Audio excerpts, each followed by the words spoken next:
नमस्कार साथियों। आप सभी का हार्दिक अभिनंदन। और आपने संडे के रोज हमें समय दिया, यहाँ पधारे, उसके लिए भी आपका तहे दिल से धन्यवाद।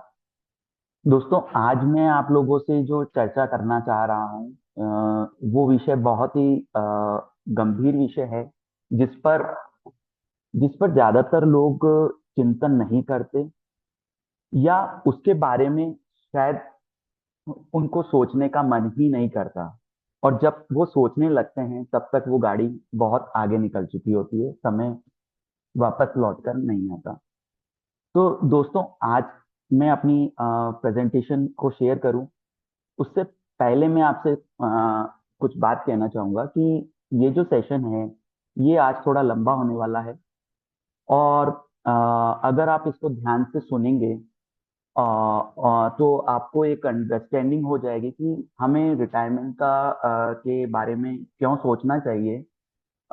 उसके क्या क्या इम्पोर्टेंट चीजें हैं जो हमें ध्यान में रखनी है, क्या मिस्टेक्स जो मैक्सिमम लोग हमारे देश में करते आए हैं और आज भी कर रहे हैं, और इस रिटायरमेंट की प्लानिंग को करते समय क्या क्या कंपोनेंट्स बहुत इंपॉर्टेंट होने वाले हैं।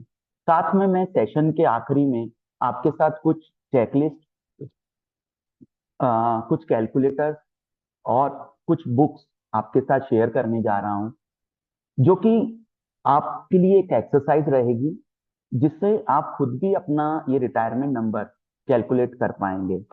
तो आइए दोस्तों, इसी के साथ मैं अपनी प्रेजेंटेशन की शुरुआत करता हूँ। दोस्तों, इस प्रेजेंटेशन का टॉपिक जो सामने दिखाई दे रहा है, you plan for everything but have you plan for the day your income stops.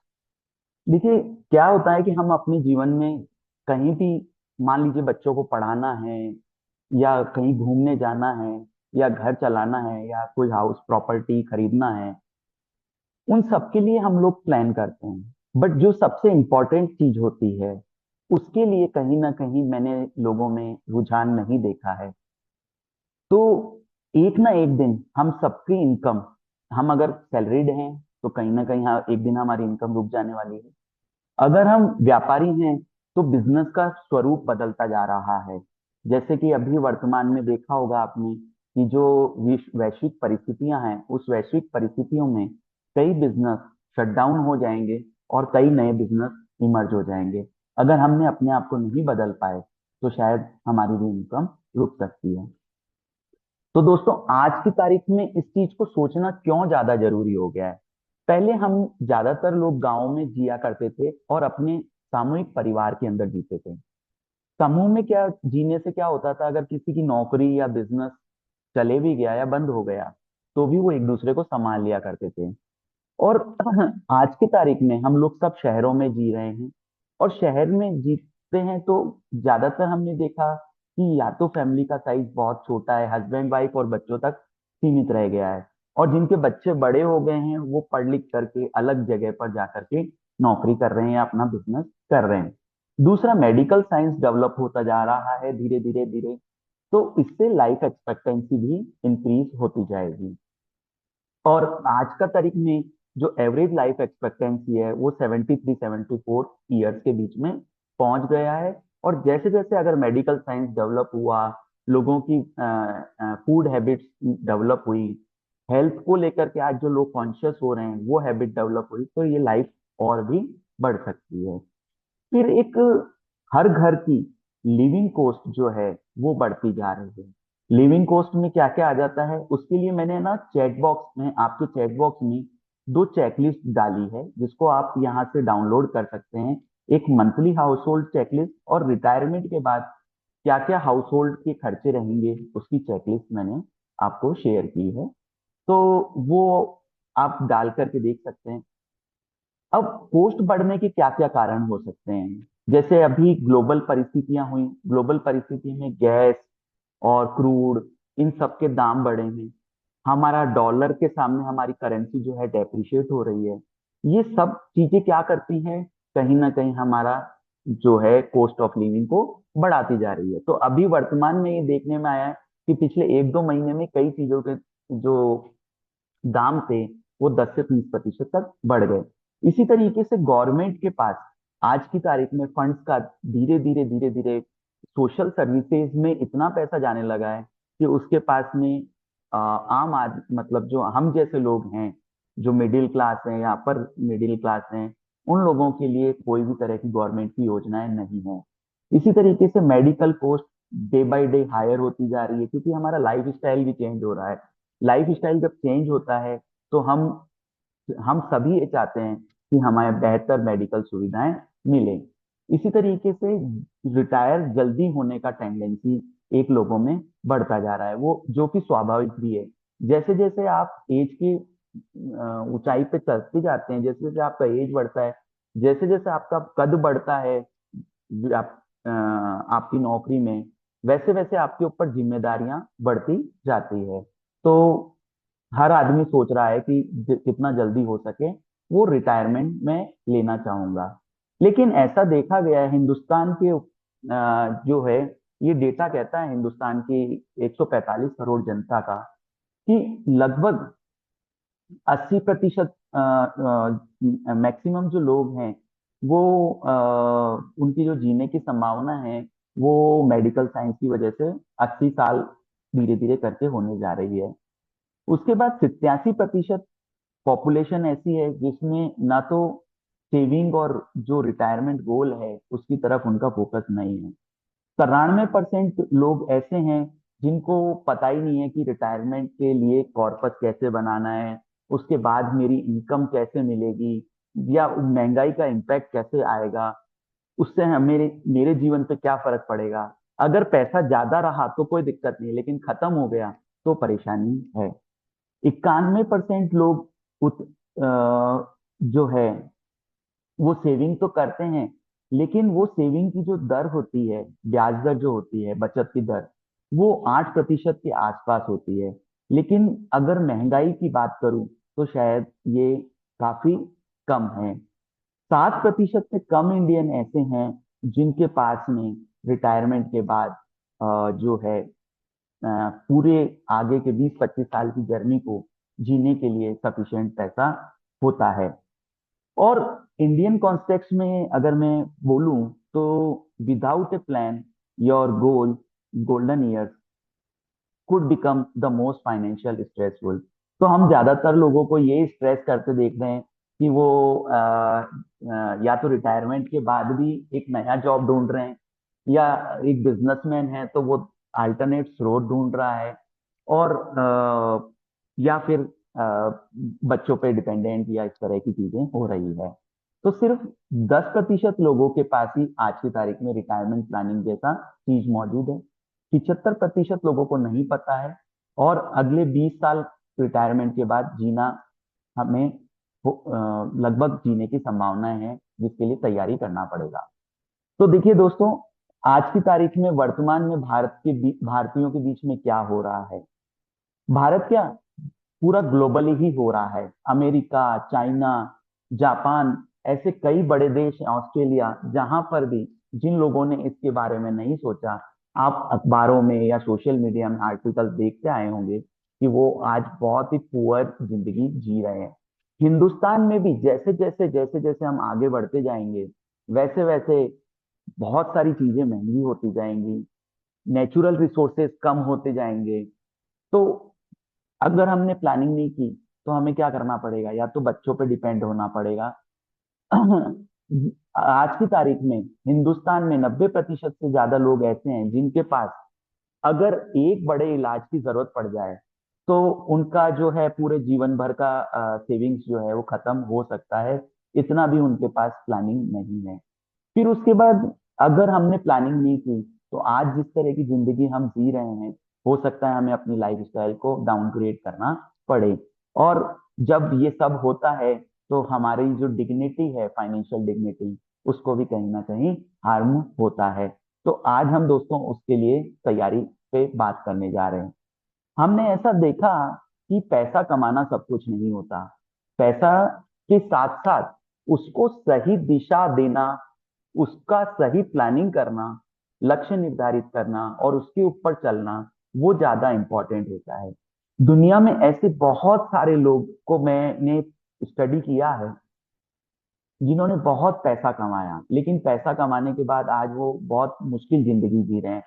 अभी ये सामने जो आपको Michael Jackson, Chris Cairns, Vinod Kambli और सुशील कुमार, सुशील कुमार तो इंडिया से ही है जिसने केबीसी में 5 करोड़ रुपया जीता था, बट राइट नाउ वो आज एक ठेला चला रहा है। इसी तरीके से हमारे बीच में एक फेमस कलाकार राजपाल यादव, जो अभी वर्तमान में बैंक करप्ट हुए। क्यों? क्योंकि उन्होंने पैसा तो बहुत कमाया लेकिन प्लानिंग नहीं की। गोविंदा, जो कि हम सबका फेवरेट था, हम सब ने कहीं ना कहीं उसके गाने सुने थे और बहुत लाइक किया था, बट आज की तारीख में वो बहुत ही जो है मुश्किल जिंदगी जी रहे हैं। उसका कारण है प्लानिंग ना कर पाना। दोस्तों, ये गलती मैक्सिमम लोग करते जाते हैं। एक रिचर्ड फॉस्कन नाम के शख्स हुए थे, जो कि मैरिल लिंच जैसी दुनिया की सबसे बड़ी फाइनेंशियल इंस्टीट्यूशन के जो हेड हुआ करते थे। बट जैसे जैसे उनकी इनकम बढ़ती गई, वैसे वैसे लाइफ स्टाइल में बढ़ोतरी होती गई। धीरे धीरे ओवर कॉन्फिडेंस का शिकार हुए और क्या किया, लोन लेते गए और प्रॉपर्टीज बाय करते गए, लग्जरी कारें बाय करते गए, महंगे स्टॉक पालते गए। और एक दिन ऐसा हुआ, 2008 में फाइनेंशियल क्राइसिस आया अमेरिका के अंदर, और उनके पास चूंकि कर्ज बहुत था, मैरिल लिंच जैसी संस्था को नुकसान उठाना पड़ा और वो बैंकरप्ट हुए और बैंकरप्ट होकर मरे।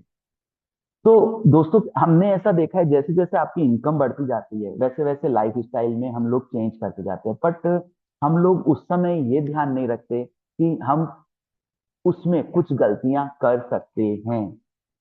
तो उन गलतियों से कैसे बचा जाएगा, आज मैं आगे चर्चा करूंगा। वहीं एक महिला, ग्रेस ग्रोनर, जो कि एबॉट लेबोरेटरी नाम की एक संस्था में अमेरिका में काम करती थी, और उसकी हार्डली इनकम जो है $14,000 जैसी थी सालाना।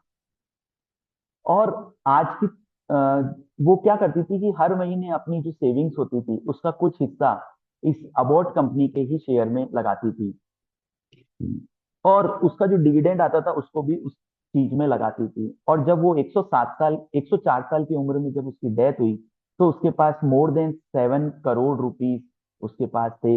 हालांकि उसने उस पूरे पैसे को डोनेट किया और फिर वो अपनी जिंदगी से गई। लेकिन वहीं पे मैरी लिंच का जो सीईओ था, उसको बैंकरप्ट होके मरना पड़ा। क्यों? Because of poor planning.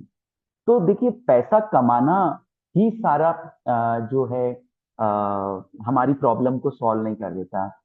Problem तब सॉर्ट आउट होगी जब हम उसकी प्रॉपर प्लानिंग करेंगे। दोस्तों, मैंने एक और चीज लोगों में एक गलती करते हुए देखा है, या आज भी देख रहा हूं, कि ज्यादातर लोग अपने इन्वेस्टमेंट पर रिटर्न्स को फोकस करते हैं। 99.999% लोग अपने इन्वेस्टमेंट पर रिटर्न को फोकस करते हैं, कि मेरी एफडी पे क्या रिटर्न आ रहा है, स्टॉक्स पे क्या रिटर्न आ रहा है, या स्पेसिफिक जो भी कुछ इन्वेस्टमेंट की है, रियल एस्टेट, गोल्ड, सिल्वर। लेकिन उनको क्या करना चाहिए प्रॉपरली, एक तो एसेट एलोकेशन धर्म का पालन करना चाहिए। जैसे फॉर एग्जाम्पल, मैं किसी चीज को यहाँ रिकमेंड नहीं कर रहा हूँ, लेकिन जैसे फॉर एग्जाम्पल गोल्ड, गोल्ड का प्राइस पिछले 2 सालों में, 3 सालों में बेतहाशा ग्रोथ हुई। लेकिन हमने एक ऐसा ट्रेंड देखा कि इतना तेजी के बावजूद लोगों को प्रॉफिट बुक करना चाहिए, लेकिन लोग प्रॉफिट बुक नहीं करके बल्कि और क्या कर रहे हैं कि अदर एसेट क्लास से पैसा निकाल करके उस एसेट क्लास में मूव कर रहे हैं। पिछले कुछ समय में आज क्रिप्टो करेंसी 2012 से लेके 2018-20 तक कुछ खास रिटर्न नहीं दिया था, लेकिन 2020 के बाद उसने पॉपुलैरिटी आई। 2023-24 तक उसका दाम बहुत तेजी से बढ़ा, $1.25 पर कॉइन तक पहुंच गया। मैंने ऐसा लोगों में ट्रेंड देखा कि हर कोई यही एक क्वेश्चन सोशल मीडिया पर भी कर रहा था, और हमारे भी दैनिक व्यवहार में ये क्वेश्चन कर रहा था कि क्या हमें खरीदना चाहिए, कैसे खरीदना चाहिए, और ये तो इतना तेजी से बढ़ रहा है। लेकिन उसने रिस्क पे फोकस नहीं किया। तो दोस्तों, हमारा कहना है कि एक एसेट एलोकेशन पर हम आगे बात करेंगे कि क्या एसेट एलोकेशन होना चाहिए। और सबसे इंपॉर्टेंट जो चीज होती है, वो हमारा पैसे के प्रति व्यवहार क्या है हमारा। हमने ऐसा देखा कई लोगों को कि जब कोई एक एसेट क्लास तेजी से बढ़ रही होती है, तो वो सारा धीरे धीरे करके सारा पैसा उसी एक ही एसेट क्लास में जमा कर देता है, और लास्ट में क्या होता है कि वो अगर वो एसेट क्लास कहीं कॉलेप्स होती है, तो उसका सारा ही प्लानिंग जो है वो डिस्टर्ब हो जाता है। तो दोस्तों इस रिटायरमेंट या जितने भी गोल्स हैं उनको बनाने के लिए सबसे इम्पोर्टेंट जो चीज है वो है बिहेवियर, जिसके ऊपर हम कहीं ना कहीं मैक्सिमम लोग फोकस नहीं कर पाते हैं। ये गलती मैं भी करता था, बट आज की तारीख में इस गलती को मैंने सुधार करने की अपनी कोशिश की और काफी हद तक सफल भी हुए। तो दोस्तों एक और चीज मैंने इतनी सारी स्टडी से सीखा कि हमें अपने पोर्टफोलियो का निर्माण करते समय एक क्रिकेट टीम बनानी चाहिए। जैसे क्रिकेट टीम के अंदर बैट्समैन भी होता है, बॉलर भी होता है, ऑलराउंडर भी होता है और विकेट कीपर भी होता है। सबका अपना अपना रोल होता है। जैसे बैट्समैन बैट्समैन लाइक इक्विटी, जो कि एक बड़े स्पोर्ट्स बनाने में सक्षम है। बॉलर लाइक फिक्स्ड इनकम, जो कि क्या है, डिफेंड और कैपिटल को प्रोटेक्ट करने में सहायक है। ऑलराउंडर लाइक हाइब्रिड फंड, जो कि हर सिचुएशन को सामना करने में सहायक होता है। और लिक्विड फंड या एफडी या सेविंग अकाउंट, जो कि हमेशा विकेट कीपर जैसी भूमिका अदा करता है। तो हमें एक क्रिकेट टीम जैसा बनाना चाहिए। फिर एक कॉमन मिस्टेक क्या होती है आम लोगों में, ओवर कॉन्फिडेंस। जब कोई एक एसेट क्लास बहुत अच्छा करती जाती है और आप मान लीजिए आप उसमें निवेशित हैं, तो क्या होता है लोगों के दिमाग में कि यार ये तो चीज आगे भी अच्छा करती रहेगी। जैसे वर्तमान में रिकमेंडेशन नहीं है, अगेन मेरा एआई एआई को लेकर के लोगों में इतना सेंसिटिविटी है कि हर कोई एक ही क्वेश्चन कर रहा है, how I can invest in AI, how can I can invest in EV. लेकिन दोस्तों ये पता ही नहीं है कि वास्तव में इस एसेट क्लास में रिटर्न आएगा या बबल है। दोस्तों जिस दिन ये बबल फटेगा उस दिन मैं ये कह सकता हूं कि जो लोग अगर टाइमली अपना प्रॉफिट बुक करके बाहर नहीं आए तो हो सकता है उनको बहुत बड़े कॉलेप्स का सामना करना पड़े। तो ये ओवर कॉन्फिडेंस बायस जो हर एसेट क्लास में आता है। मैंने एक ऐसा और स्टडी जो आप लोगों के बीच में पिछले सेशन में किया, जनवरी 2006 में हिंदुस्तान के इतिहास में सबसे ज्यादा गोल्ड में पैसा आया। 24,000 करोड़ रुपया तो सिर्फ गोल्ड ईटीएफ का नेट बाइंग था। और अगर मैं फिजिकल मार्केट की बात करूं जहां पे कैश में लेन देन होता है, वो डिजिटल ईटीएफ मार्केट से बहुत ही ज्यादा बड़ा होता है। तो दोस्तों वो पैसा क्यों आया इतना सारा? क्योंकि ओवर कॉन्फिडेंस था। और कहीं ना कहीं मैं आपसे ये कह सकता हूं कि वो जो पैसा लगा वो अगले कुछ समय तक बहुत ही मॉडरेट रिटर्न देने में सक्षम हो पाएगा। इसी तरीके से हर्डिंग बिहेवियर, हम लोग ज्यादातर लोग क्या करते हैं, एक दूसरे को फॉलो करते हैं या सोशल मीडिया को ज्यादा फॉलो करते हैं। सो ये भी नहीं पता लगाने की कोशिश करते कि जो सोशल मीडिया इन्फ्लुएंसर है या जो टीवी पर आपको जो पत्रकार आपके बीच में बोल रहा है, क्या वो उसकी ऑथेंटिसिटी क्या है। अगर वो गलत बोल गया और हमने उसको फॉलो कर लिया तो हमारा क्या हो सकता है। तो दोस्तों एक हर्डिंग बिहेवियर से दूर रहना चाहिए। एक फेमिलियरिटी बायस, जब हम लोग क्या करते हैं कि काफी सारी चीजें जिनको हम जानते हैं, फेमिलियर होते हैं, तो हम क्या कोशिश करते हैं उसमें ओवर इन्वेस्टिंग करने की कोशिश करते हैं, डाइवर्सिफिकेशन को इग्नोर करते हैं। तो कहीं ना कहीं ऐसा भी है कि आप चाहे जिस गोल की प्लानिंग करें, डाइवर्सिफिकेशन जरूर से करें। और फिर एक होता है पैनिक सेलिंग, ये इससे भी करने से बचें। जैसे वर्तमान समय की मैं बात करता हूँ, पिछले महीने जितनी नई एसआईपी हिंदुस्तान में आई, उससे ज्यादा एसआईपी नंबर बंद हुआ।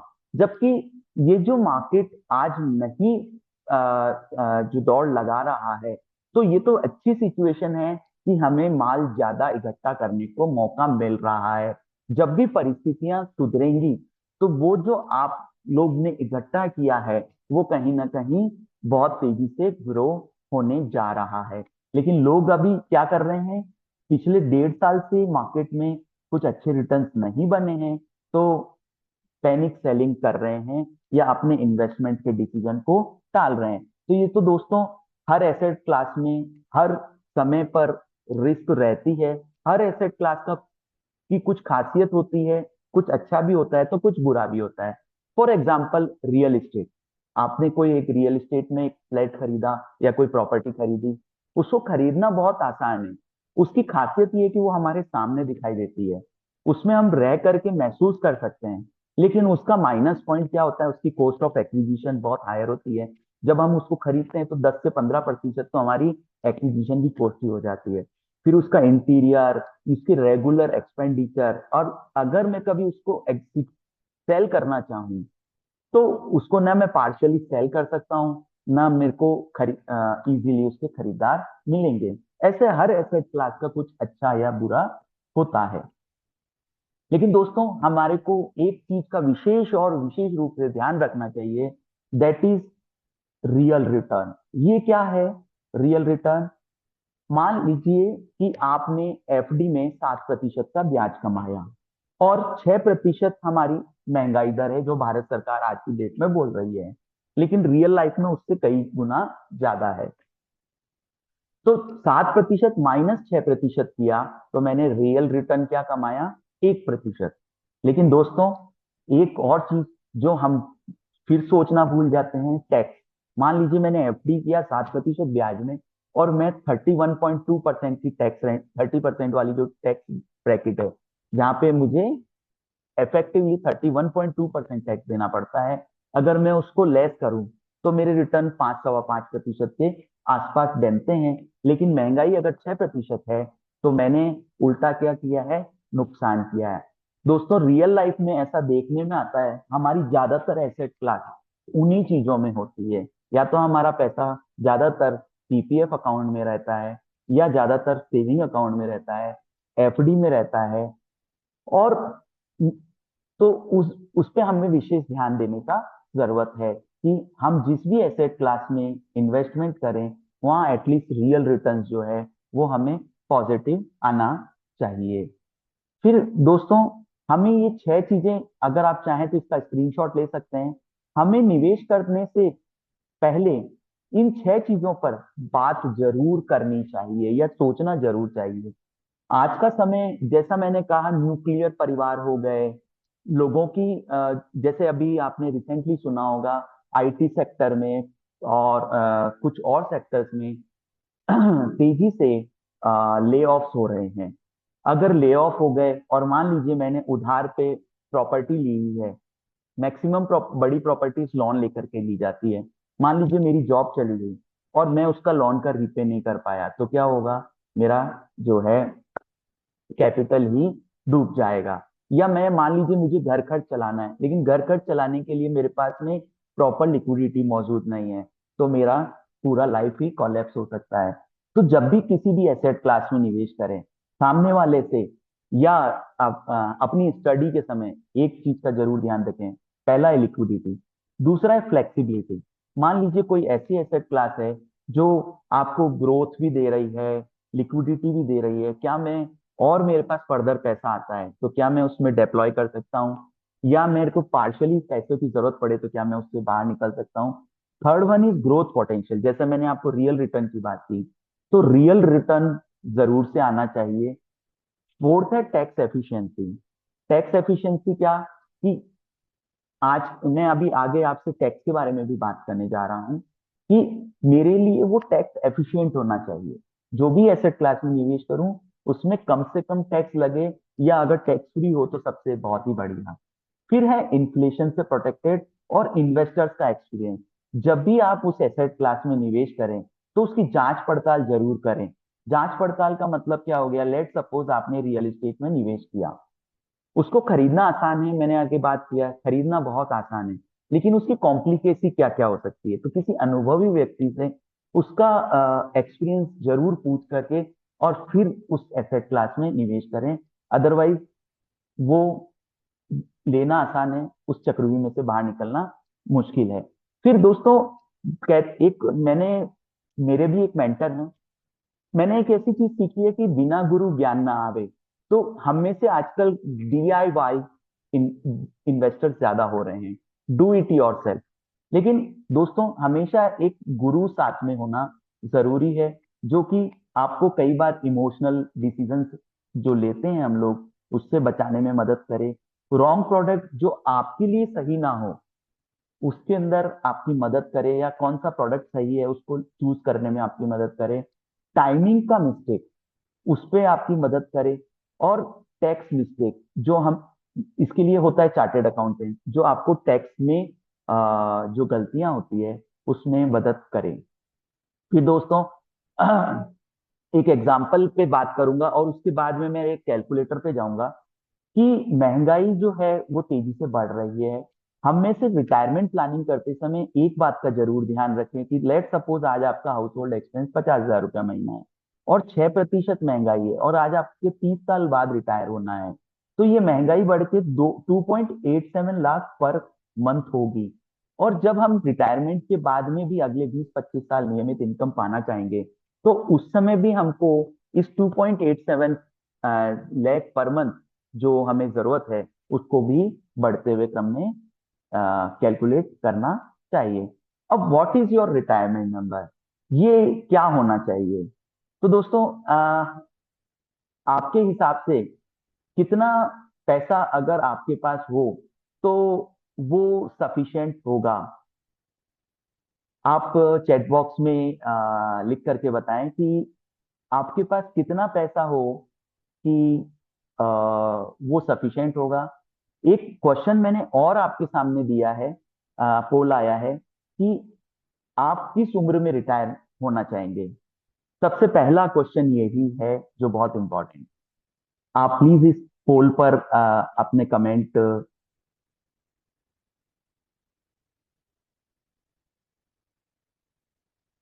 Okay,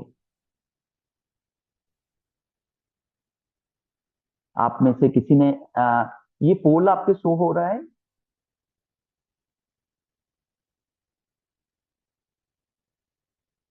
excuse me.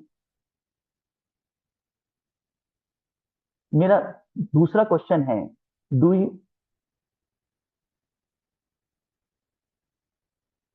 मेरा पहला क्वेश्चन आपके सामने है, at what age would you ideally like to retire?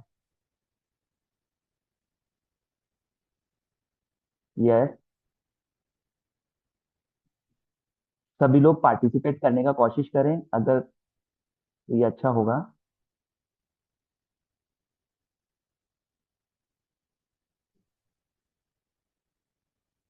Okay, कुछ लोगों का आंसर है 50 से 55 एज, कुछ लोगों का आंसर है 56 से 60, और कुछ लोगों का आंसर है 60 प्लस।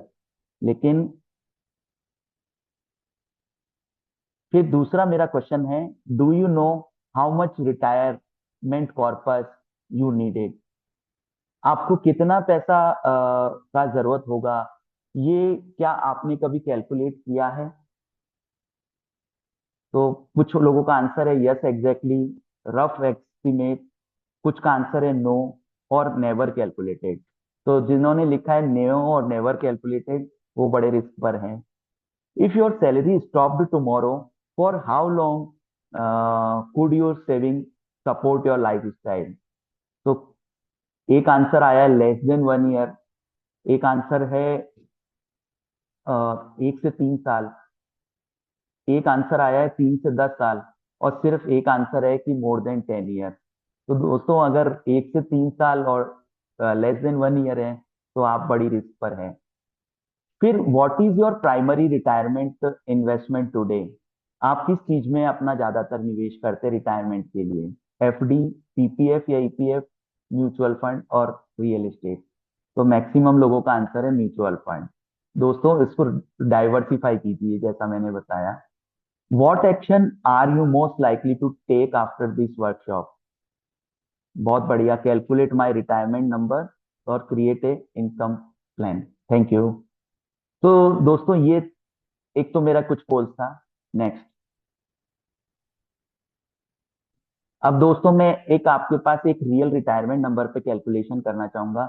आप में से कोई एक जन अपने आप को अनम्यूट करें और मैं चाहूंगा कि उसके साथ ये एक्सरसाइज हम लोग करें।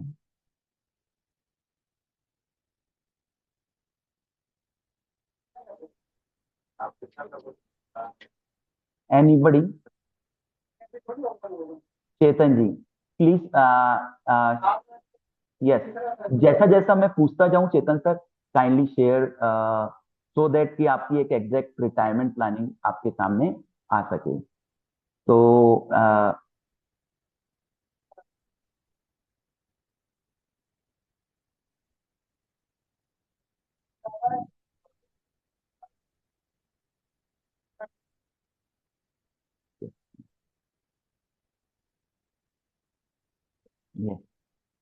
सर आपका करंट एज क्या है? 52 है सर। 52। ये इसी तरह का प्लानिंग ये कैलकुलेटर में आप लोगों के बीच शेयर कर दूंगा सभी के बीच, सो दैट आप अपना खुद का भी एक कितना रिटायरमेंट के लिए कॉर्पस का रिक्वायरमेंट होगा आप खुद से भी कैलकुलेट कर सकते हैं। किस एज में रिटायर होना चाहते हैं चेतन जी? 58 सर। सॉरी, 58 बोला आपने? Yes sir. यस। आपका घर का खर्च कितना होगा मंथली? एक एक्सेल शीट मैंने आपको दी है, ये कैलकुलेट करने में आपको मदद करेगी कि आपका वार्षिक घर खर्च कितना है। एक एक्सेल शीट दिया है और एक डॉक्यूमेंट मैंने आपको भी शेयर किया है, चैट बॉक्स से आप उसको डाउनलोड कर सकते हैं। आप अगर आपको मिल डाउनलोड करने में पॉसिबल हो रहा है तो प्लीज चैट बॉक्स में टाइप करें यस और नो। क्या आप लोग उसको डाउनलोड कर पा रहे हैं? Yes sir. Okay, thank you. तो उसको भरने के उसको भर करके आप एग्जैक्ट नंबर पता कर सकते हैं कि आपका रिटायरमेंट मतलब जो मंथली घर खर्च है वो आज की तारीख में कितना है। तो लगभग कितना खर्च मानूं सर आपका? Sir including home loan EMI. Sir home loan EMI retirement के बाद नहीं रहने वाला है।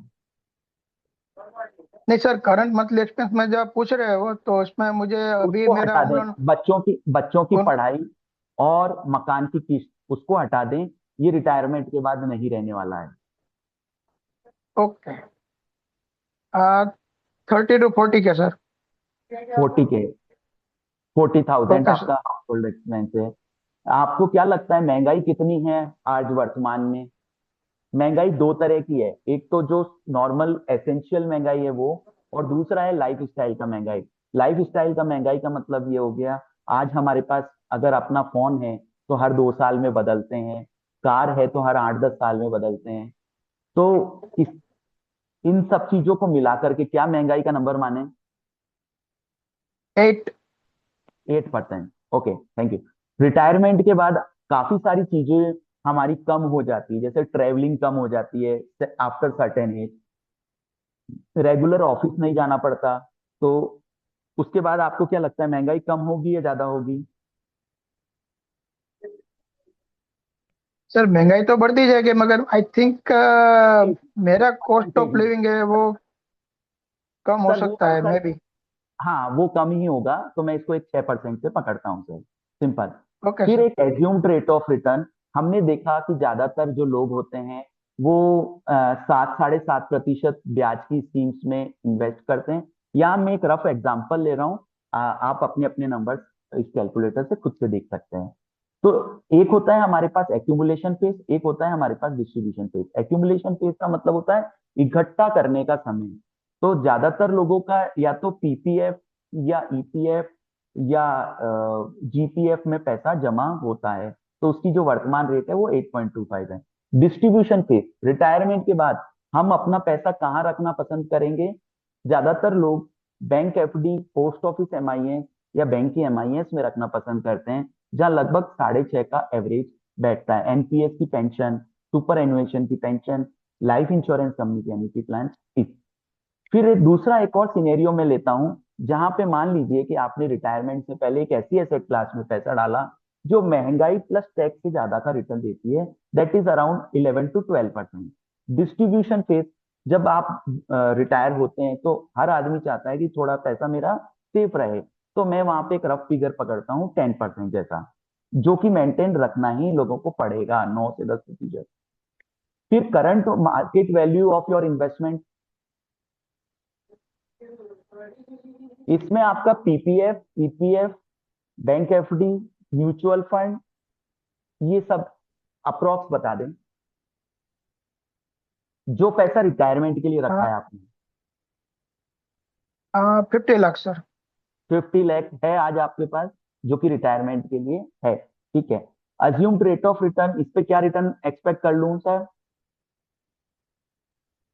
सर प्रेजेंट तो मुझे 14 मिल रहा है। नहीं नहीं सर, आपकी ओवरऑल एसेट क्लास, जैसे ईपीएफ भी है, पीपीएफ भी है, बैंक एफडी भी है, सेविंग अकाउंट भी है, म्यूचुअल फंड भी है, वो सब मिला के। सर थोड़ा जल्दी करें, मान लीजिए मैं इसको तो एक 9% ट्वेल्व। 9% का नंबर पकड़ लेता हूँ एक बार के लिए सर, ठीक है। Right. Okay sir. Other amount receivable on retirement, sir हम लोगों को ग्रेचुइटी भी मिलता है, कुछ ऑर्गेनाइजेशन सुपर एनुएशन देती है। मान लीजिए मैं एक बार इसके लिए रफ नंबर पकड़ लेता हूँ, 10 लाख रुपया। राइट सर, एक ये रफ नंबर ओके पकड़ा। Sir. Age at which annuity end, मेरे को क्या लगता है कि मेरी जीने की संभावनाएं क्या है, तो इसको मैं 75 ईयर्स करता हूँ sir. Balance required okay at the age of annuity, ज्यादातर लोग प्लानिंग करते समय ये ध्यान नहीं रखते कि हमारे पास हमारी वाइफ भी जिंदा है, उसके उसके लिए भी हमें व्यवस्था करके जाना है। तो आपको क्या लगता है कितना पैसा हो ताकि वो एक जीवन यापन कर सके? तो अप्रोक्स हमें लगता है कि एटलीस्ट 1 करोड़ रुपए की आवश्यकता तो मिनिमम साइड पर एक यस। एक जन को लगेगी लगेगी। ठीक है सर, अब मैं यस आपको सर। दिल थाम के बैठिएगा, मैं आपका नंबर आपके सामने दिखा रहा हूँ। तो this is your real number. Sir ये जैसे जैसे डेटा हमने बताया आपने वैसा वैसा मैंने फिल किया है।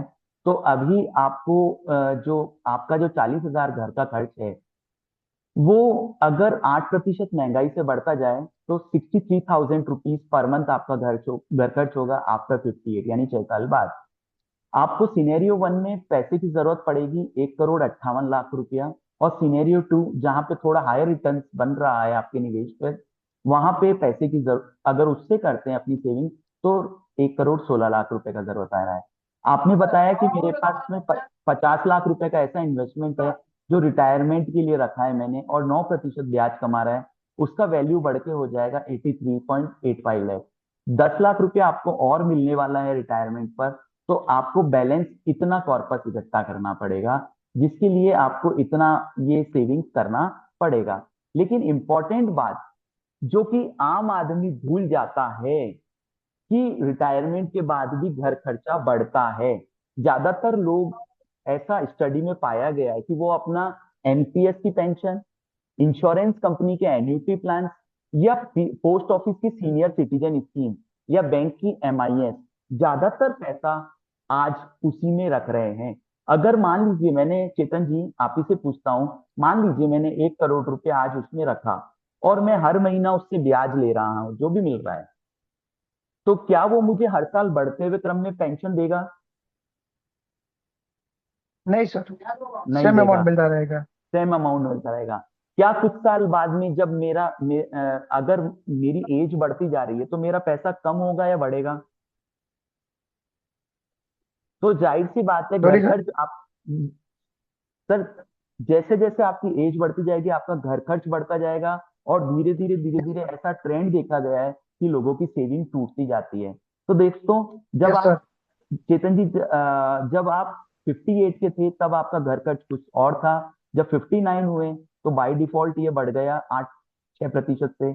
और ये आप देखिए कि मंथ ईयर ऑन ईयर आपका घर खर्च क्या होता जा रहा है, बढ़ता जा रहा है। और बढ़ सेवेंटी रहा फाइव है। की एज आते आते आपका घर खर्च हो जाएगा 1,65,000 रुपया पर मंथ।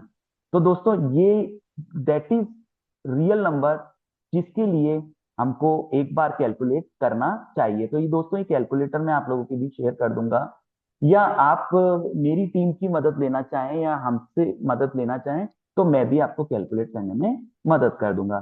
तो दोस्तों, रिटायरमेंट की प्लानिंग करते समय 4-5 चीजों का आपको विशेष ध्यान, Chetan ji kindly unmute your mute yourself, right. Right. तो दोस्तों, सबसे पहले कि मेरा करंट एज क्या है, जितना कम उम्र में आप इसको शुरुआत करेंगे उतना आपके लिए अच्छा रहेगा। प्रिफरेबल ये रहता है कि जिस दिन आपकी जॉब लगी और आपके पास पहली सैलरी आई, उस दिन से अगर आप शुरुआत करते हैं, एक छोटा सा अंश भी उसका अपनी ओल्ड एज के लिए या रिटायरमेंट के लिए रखते हैं, तो मैं आपको दावे से कह सकता हूं आपको बहुत कम अमाउंट की जरूरत पड़ने वाली है मंथली बचत की। मंथली एक्सपेंसेस क्या आएगा उसको कैलकुलेट करने के लिए मैंने शीट दी है। रिटायरमेंट एज ये सबका अपना अपना चॉइस होता है, पर प्रिफरेबली जिस तरह का अब एनवायरनमेंट क्रिएट हो रहा है दुनिया भर में, एआई आ रहा है, ऑटोमेशन आ रहा है, तो मुझे लगता है, जो मैं अपने पर्सनली सोचता हूँ कि 50 से 55 साल आने वाले समय में लास्ट एज होने वाला है, जो पहले 60 साल या 65 साल होता था। फिर है लाइफ एक्सपेक्टेंसी, जैसे जैसे मेडिकल साइंस डेवलप होगी ये बढ़ता जाएगा। इससे इन सबको ध्यान में रखेंगे तो आपका रिटायरमेंट कॉर्पस निकालने में आपको मदद मिलेगी। फिर उसके बाद और क्या क्या चीजों का रिस्क को ध्यान में रखना चाहिए, दैट इज कॉल्ड री इन्वेस्टमेंट रिस्क। आप दोस्तों इन आप में से कोई बताना चाहेगा कि री इन्वेस्टमेंट रिस्क क्या है? काइंडली चैट बॉक्स में लिख के बताएं, री इन्वेस्टमेंट रिस्क क्या होती है?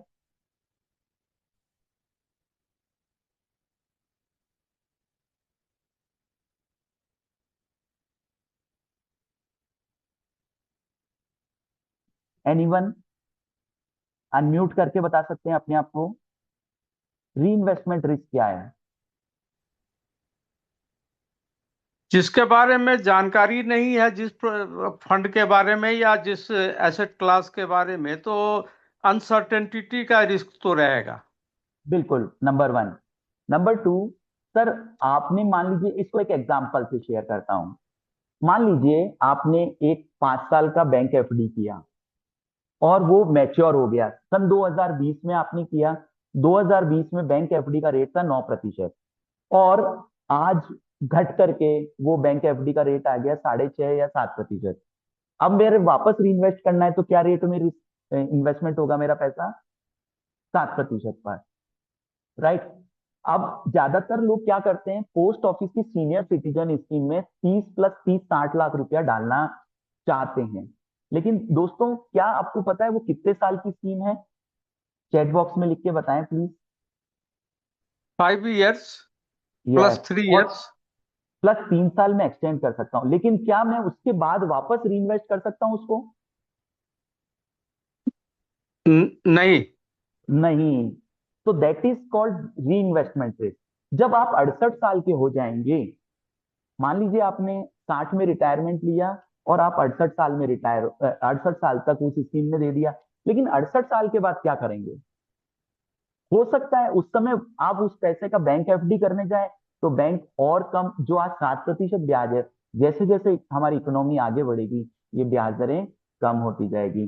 तो पहला चीज क्या ध्यान रखना है आपको, री इन्वेस्टमेंट की रेट। तो उस जब भी निवेश करें तो इसका जरूर से ध्यान करें। फिर और क्या चीज ध्यान रखना है कि जब भी आप अपना इन्वेस्टमेंट करें तो अपना टाइम हॉराइजन, रिस्क एपेटाइट और प्रॉपर एसेट एलोकेशन यानी प्रॉपर मिक्स किस किस एसेट क्लास में जाना चाहिए उसका ध्यान रखें। बहुत सारे निवेश के साधन हमारे सामने उपलब्ध हैं, तो हमें क्या क्या चीज का ध्यान रखना चाहिए? सबसे पहला है सेफ्टी, दूसरा है हमारा ग्रोथ, और तीसरा है इनकम। इन 3 चीज का हमें विशेष ध्यान रखना चाहिए। तो दोस्तों इसके लिए भी मैं एक कैलकुलेटर आप लोगों के बीच शेयर कर रहा हूं।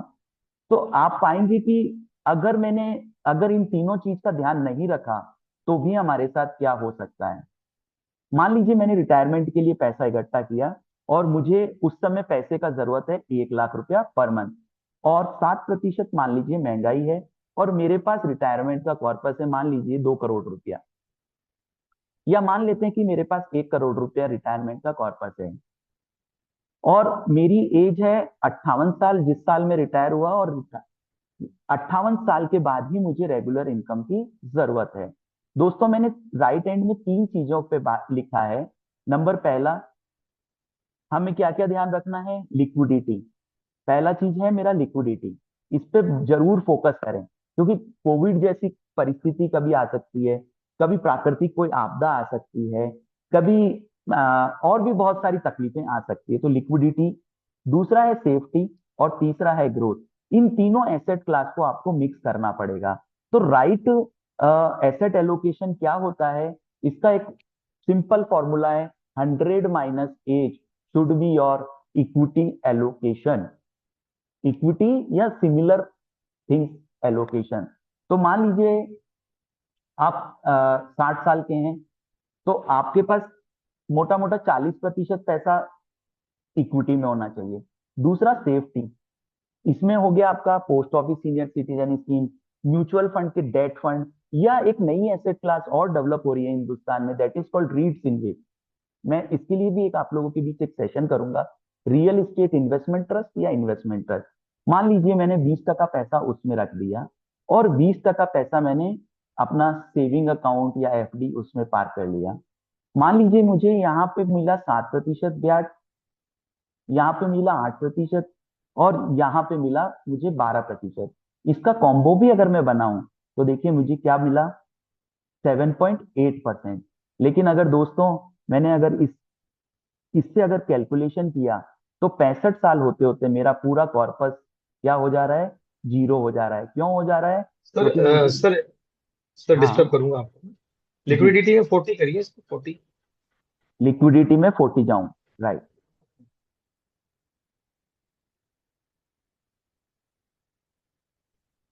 ये लिक्विडिटी में मैं 40 गया, तो मेरा रिटर्न परसेंटेज हो गया सर 7.6%। तो बल्कि और मेरा थोड़ा जल्दी पैसा खत्म हो गया। और मान लीजिए कि मैंने सारा ही पैसा डेट या उसमें रख दिया, लिक्विडिटी में, तो आप देख सकते हैं कि क्या हुआ।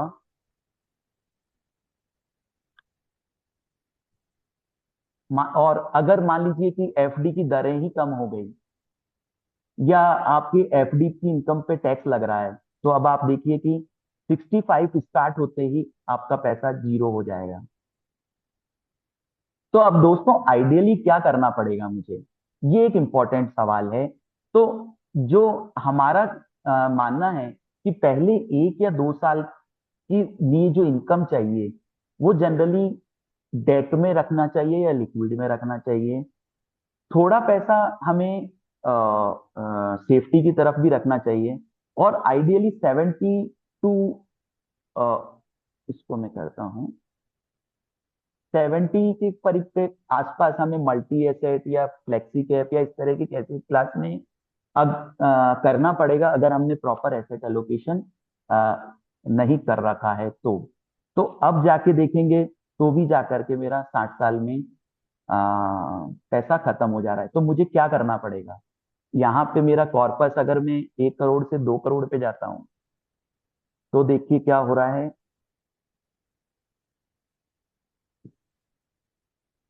1 करोड़ से 2 करोड़ गया तो मेरा 80 साल आते आते मेरा पैसा खत्म हो गया। और अगर मैं इसको 2.5 करोड़ पे जाता हूं तो क्या हो रहा है, तब जाकर के मैं 91 की एज तक सर्वाइवल मेरे पैसे का होगा। और अगर मैं 75 की एज तक देखूं तो मेरे पास पीछे पीछे 5.5 करोड़ रुपया जैसा बच रहा है, तो जो अपने परिवार को मैं दे करके जा सकता हूं। तो ये दोनों कैलकुलेटर मैं आपके साथ शेयर कर रहा हूं। ये सबका, ये रिटायरमेंट नंबर सबका अलग अलग होगा, क्योंकि सबकी आवश्यकताएं अलग है, सबके परिवार का स्वरूप अलग है, सबका रहने का जगह अलग है, और सबका रिस्क एपेटाइट अलग अलग है। तो ये कैलकुलेटर मैं आप लोगों के बीच अभी शेयर कर दूंगा, इसके हिसाब से अपना एसेट एलोकेशन प्रॉपर बनाएं।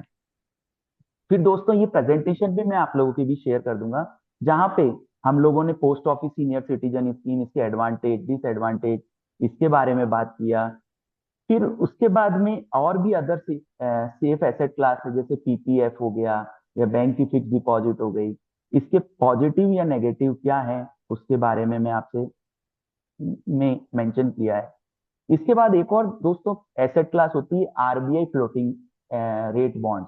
ये भी बहुत अच्छी एसेट क्लास है, जहां पे आज की तारीख में 8.05% ब्याज दर है। और जो है मिनिमम 1,000 रुपया जमा किया जा सकता है, अपर अमाउंट की कोई लिमिटेशन नहीं है, हाफ ईयरली इंटरेस्ट देता है। बट इसके माइनस पॉइंट क्या है, interest as per income slab, tax as per income slab. और जब भी भारत सरकार रेपो रेट घटाएगी या बढ़ाएगी, एनएससी का रेट घटेगा बढ़ेगा, वैसे वैसे इसका भी रेट घटेगा बढ़ेगा, ये चीज भी हो सकता है। फिर उसके बाद होता है एक कॉरपोरेट नॉन कन्वर्टेबल डिबेंचर, जो कि आपके डीमेट अकाउंट में उपलब्ध होता है।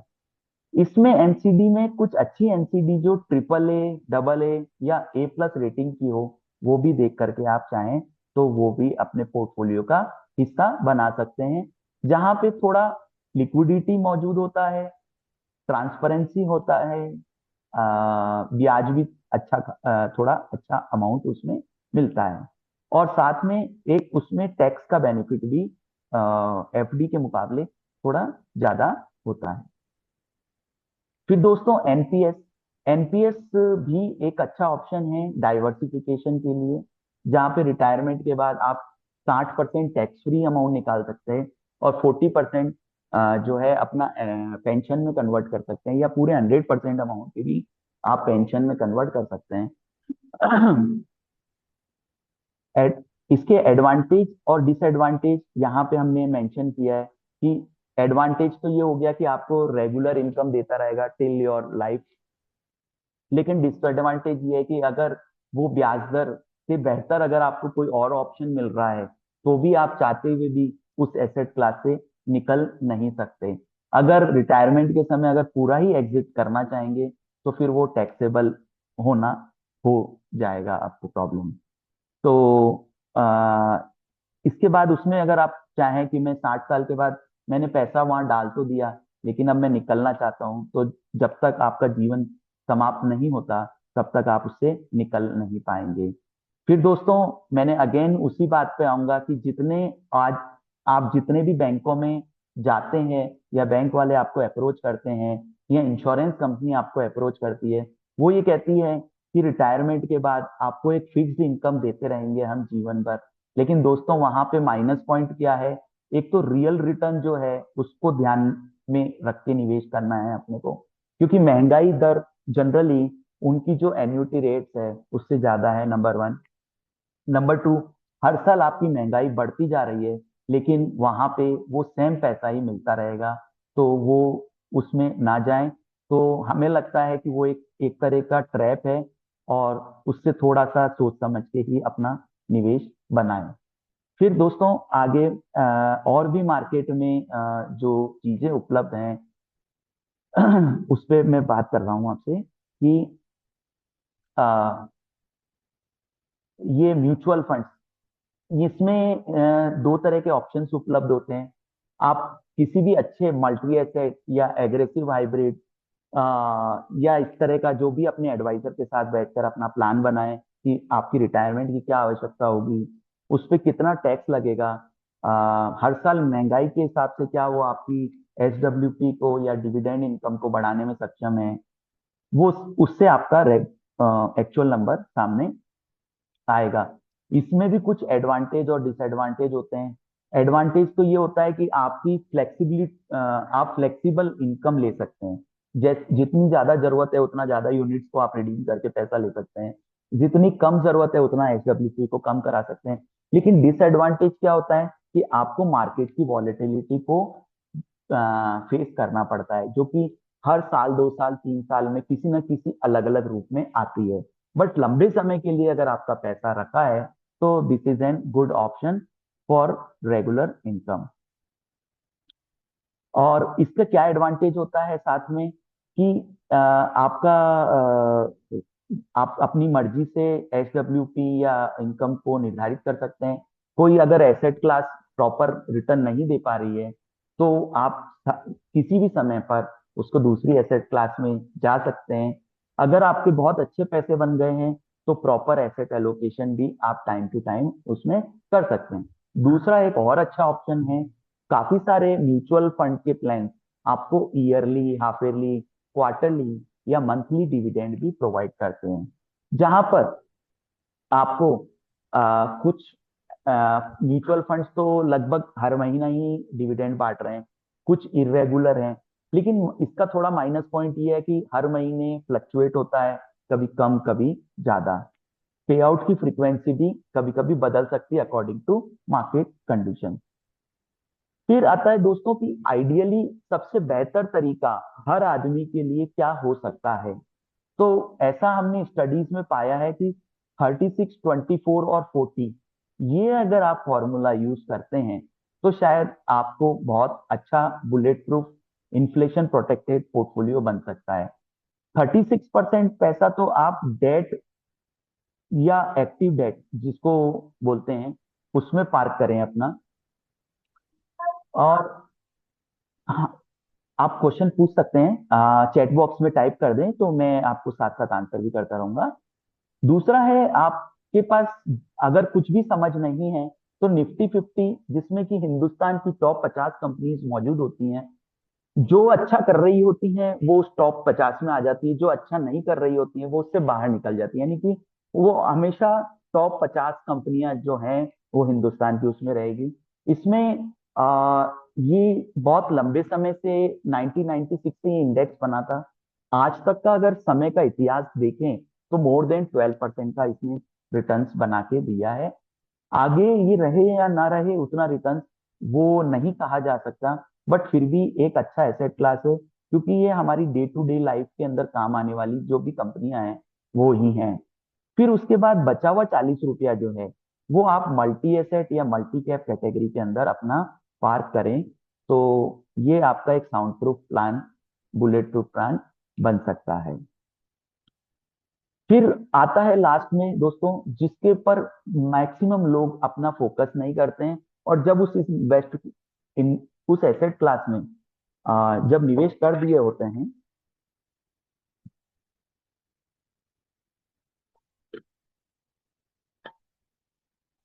उसके बाद वो सोचते हैं कि हमने क्या टैक्स लगेगा नहीं लगेगा। बट ये एक्सरसाइज तो हमें निवेश करने से पहले सोचना पड़ेगा। जैसे फॉर एग्जांपल मैंने यहाँ पे सभी चीजें बताई है। पीपीएफ ये पूरी तरीके से टैक्स फ्री है।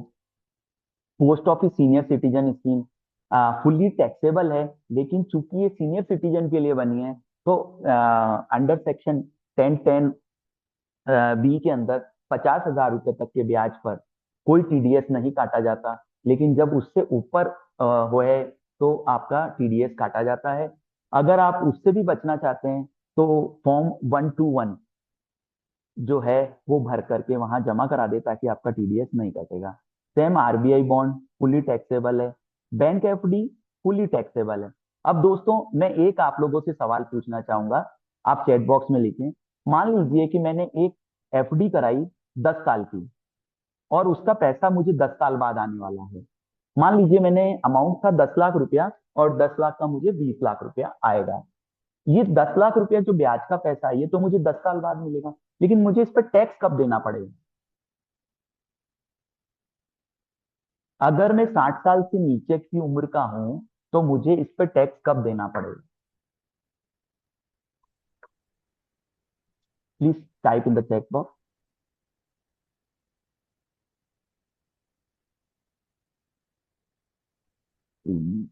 Sorry, every year every year every year.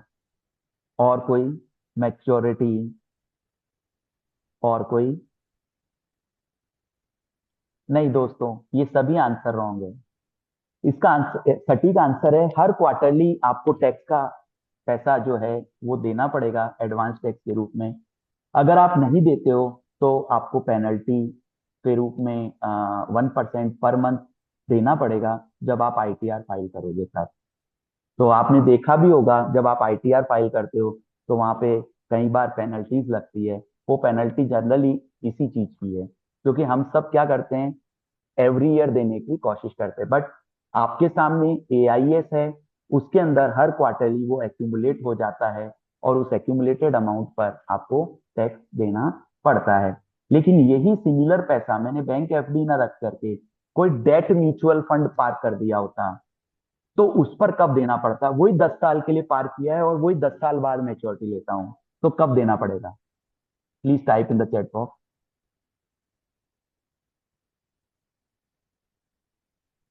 मैंने क्वेश्चन अगेन से रिपीट कर रहा हूँ। Yes, at the time of maturity. Yes, बिल्कुल सही आंसर। तो अगर मैं, हाँ हाँ बिल्कुल, at the time of selling. बिल्कुल बिल्कुल यही सटीक आंसर है। अगर मैंने डेट म्यूचुअल फंड में पार्क किया तो मुझे at the time of redemption ही देना पड़ेगा। लेकिन अगर दोस्तों मैंने अगर पार्शियली रिडीम किया तब क्या होगा?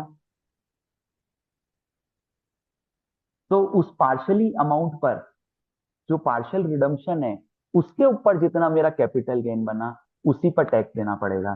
तो दोस्तों अब मुझे एक बात बताइए, बैंक एफडी अच्छा हुआ या डेट म्यूचुअल फंड अच्छा हुआ?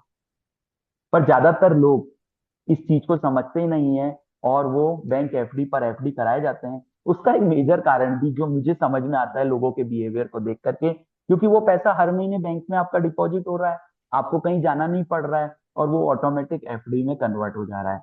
तो अगर दोस्तों, अगर थोड़ा सा भी आप अपने पैसे से प्यार करते हैं तो उसको डेट म्यूचुअल फंड में बदलने की आदत डालिए। लॉन्ग टर्म पे बहुत पैसा जो है आपका फर्क पड़ जाता है। इसी तरीके से कॉर्पोरेट एनसीडी जो कि आपके डीमेट अकाउंट पर उपलब्ध होती है। अब ये भी आपका बैंक एफडी का ही एक रूप है, लेकिन इसका एक एडवांटेज कोई बता सकता है आपने क्या होता है? That is long term capital gain या short term capital gain on sale. Let suppose आपने एक एनसीडी किया, लेट सपोज आपने एक एनसीडी किया और वही 10 साल के लिए किया, और एक 10 लाख रुपए के मुझे 20 लाख रुपए मिले, सेम चीज मिला। लेकिन जब मैं इसको बेचने जाऊंगा तब मुझे क्या होगा? वो जो 10 लाख है उस पर as per income slab tax नहीं देना है, उस पर मुझे एलटीसीजी जो है वो नियम लागू होगा। तो दोस्तों ये टैक्स को भी समझना बहुत जरूरी है। इसी तरीके से मैं इंश्योरेंस कंपनी के एन्युटी प्लान लेता हूँ, वो पूरी तरीके से फुली टैक्सेबल है। इस पर टीडीएस नहीं काटा जाने के लिए आपको फॉर्म 121 भरना पड़ता है, लेकिन ये पूरा का पूरा टैक्सेबल है। इसी तरीके से एनपीएस, इस पर टीडीएस नहीं काटा जाता, लेकिन ये भी पूरी तरीके से टैक्सेबल है। तो जब भी निवेश करें अपने रिटायरमेंट प्लानिंग के लिए तो अपने टैक्स कंसल्टेंट से जरूर से इसकी बात करें। नेक्स्ट, इसके बाद आता है दोस्तों, मैंने बाकी की एसेट क्लास पे बात करी, अब मैं बात करूंगा कि म्यूचुअल फंड की जो अलग अलग कैटेगरीज हैं उन पर क्या क्या टैक्स है। फॉर एग्जाम्पल, अभी मैंने गोल्ड खरीद के लाया और उसको एक ज्वेलर के यहाँ गया और गोल्ड खरीदा और चेक के थ्रू पैसा दिया, और मैं जब वापस उसको बेचता हूं तो मुझे किस रेट से टैक्स देना पड़ेगा? वहीं मैंने अगर ईटीएफ खरीदा या इंडेक्स फंड खरीदा तो मुझे किस रेट से टैक्स देना पड़ेगा? अगर आप में से कोई जानते हैं तो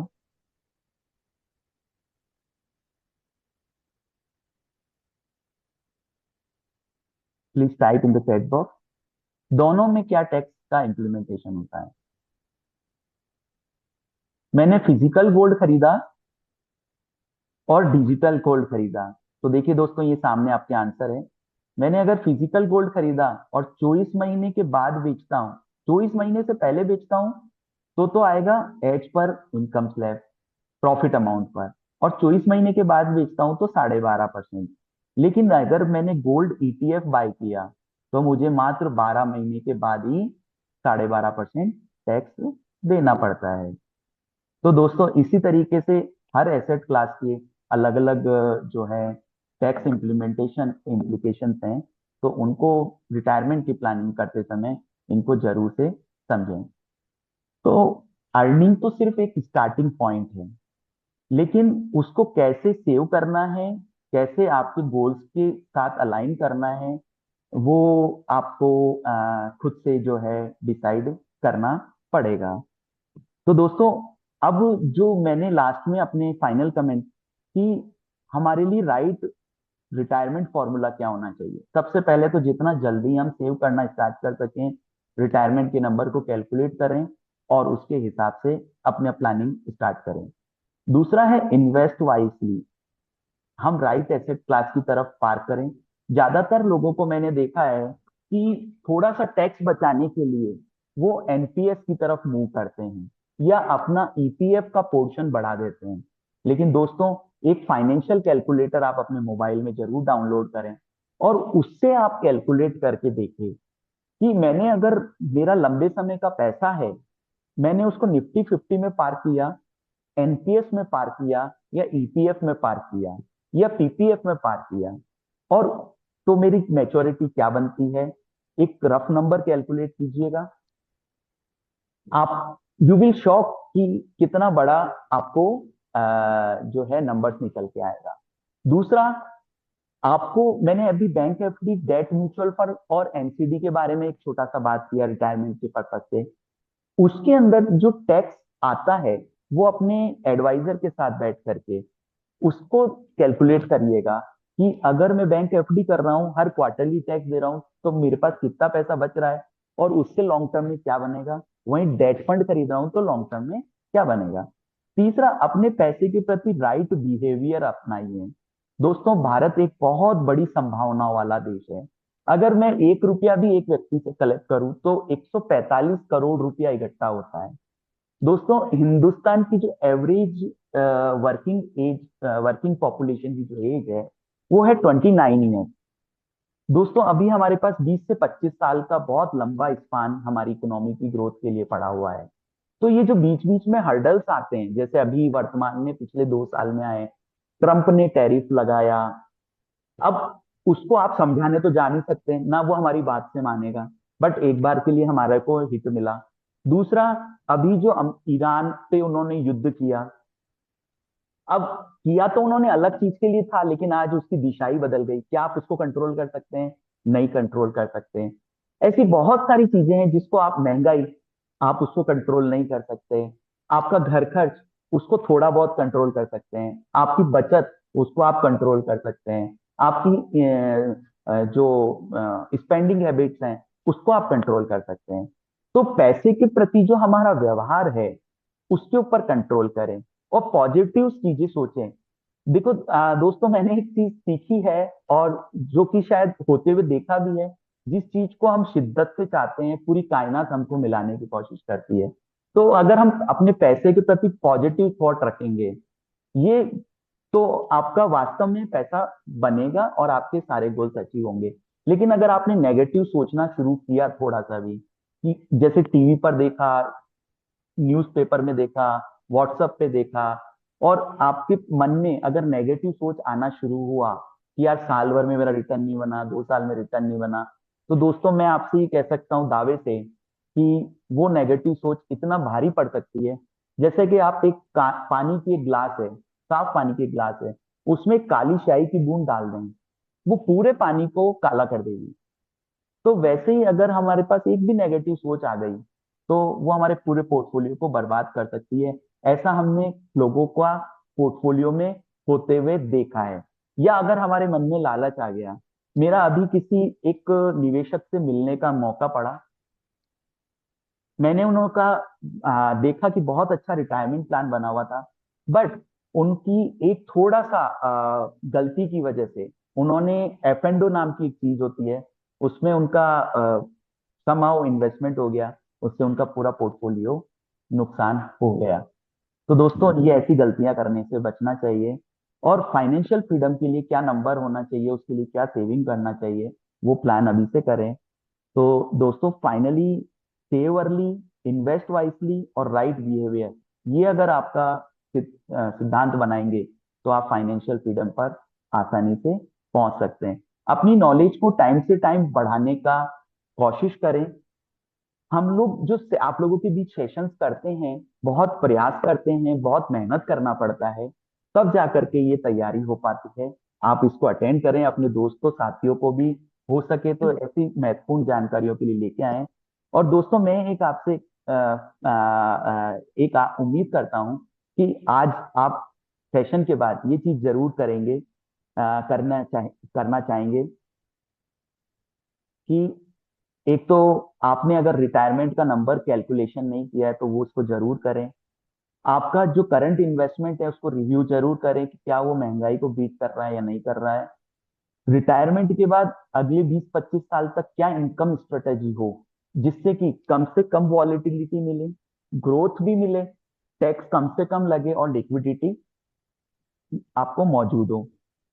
किसी भी एक एसेट क्लास पर आपकी डिपेंडेंसी ना हो और प्रॉपर प्लान के साथ हो, तो the best time to ask the question about retirement is before your retirement arrive.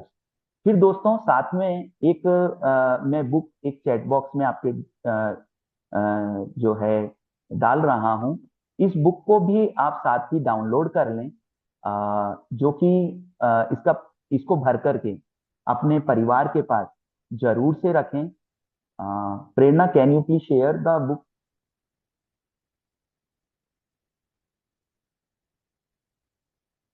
Prerna, yes. दोस्तों, ये एक बुक आपके पास में गूगल ड्राइव का लिंक आ गया है। इस लिंक से इस बुक को डाउनलोड जरूर करें।